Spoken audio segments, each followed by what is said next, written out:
This is TPL Local. Brandon, are you a country music fan? You've come to the right place. Today, we are talking with Joel Stewart about what's happening live in country music across the country. Joel, thanks, man. I appreciate this. Always a pleasure, and always a pleasure to talk about country music and all those sorts of things. It is summer, which means it's festival season, Mike. Yes, indeed. Yes, indeed. We take advantage of this as Canadians, I think. It's the one time of the year where you really get to do your music.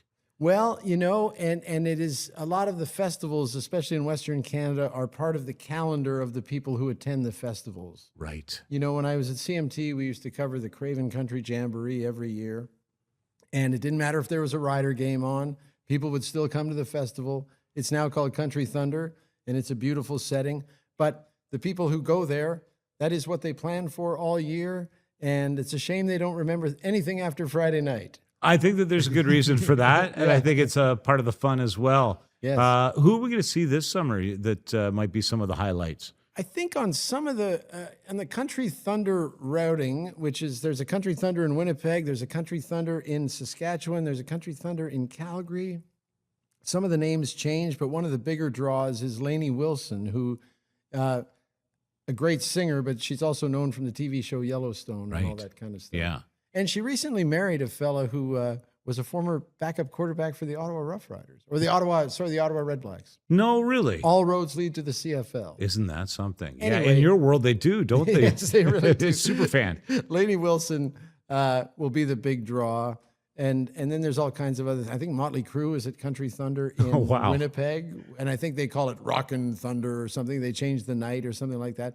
But I think people should just find Country Thunder in your neighborhood. There's one in Calgary. There's one in Saskatchewan. There's one in Winnipeg. Those are kind of the big ones. July 1st is usually the Dauphin Fest in Manitoba as well, which is usually an all-Canadian lineup. Well, sometimes it's all-Canadian. Canada Day is all-Canadian usually. Yeah. But I've seen some big acts there as well. So depending on where you want to go and what you want to do and how you want to do it, because you can do the whole VIP thing, or you can just go camp and drink and listen to the music and do all that stuff too. Not necessarily, you don't have to drink. No, you don't have to, but you get a free campsite if you do. I made that up. Yeah. Some of the Canadian acts right now that people should be looking for across the country. And in fact, it's pretty wild because if you look at the charts here in Canada, and obviously it's a little skewed because we're more familiar. There's some dominance going on in the last year on the country charts with Canadians. Oh, yes. Oh, yes. I think, you know, it used to be like the Americans would have the top 10 songs, and maybe a Canadian would have a song in the top 15 or something like that. Now you're seeing the Canadian artists on Canadian radio hitting top 5, hitting number 1, including the Americans. And that's just a great thing to see in terms of who's touring this summer. You know, Dallas Smith is, well, I know him. He was in the movie I directed, Souls Road, but also he's the biggest star, the biggest male star in Canadian country music. He really does maintain a grasp on his fan base here in Canada in a big way. It's funny because of the film premiere for Souls Road.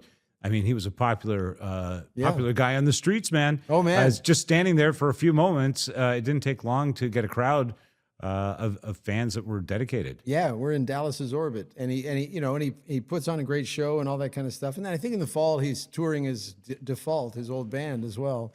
But I think try and catch some of Dallas's summer shows because, gosh, Dallas has 18 number ones or something, and you're going to hear them all. It's a great show because everyone knows the words to every song, and it's kind of a magical thing, which is what community is supposed to be about, right?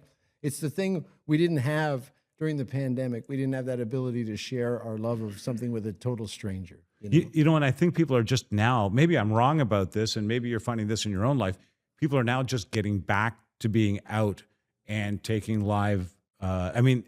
So many years post-COVID, but still people are adapting to the idea, okay, we're going to go out and be around a lot of people. Promise you, if you go to one of these festivals, it will be the highlight of your summer. Yes.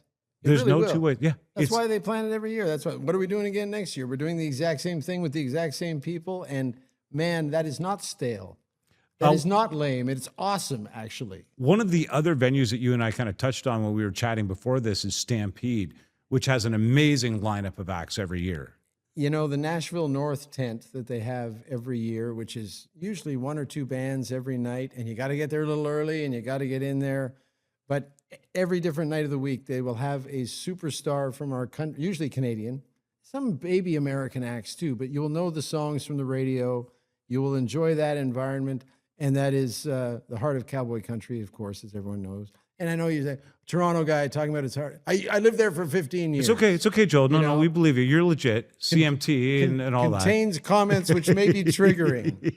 But it is the Stampede, and country music is the soundtrack of the Stampede, and they do an incredible job of programming that, and they spend a lot of money programming. They are a good gig to get. Take a look. I would recommend this. Take a look for our country music lineup, which will be posted in a video in the next couple of days. And we'll give you sort of the lineup of what's happening on the West Coast. And you might want to do a little bit of travel and catch some of these festivals and some of these artists. So we'll make them available for you. Joel Stewart, thank you so much. Hey, my great pleasure. Thanks for having me. Looking for reliable and convenient personal safety products? Less Lethal has you covered. As Canada's only authorized Byrna distributor, we provide a range of products for recreation, protection, and security. Explore our Byrna launcher lineup, including the LE, SD, TCR, and Mission 4, designed for different levels of performance and protection needs. We also offer the Banshee personal safety alarm, designed to protect children, women, and vulnerable individuals. Because your safety is our top priority. Shop now at lesslethal.ca.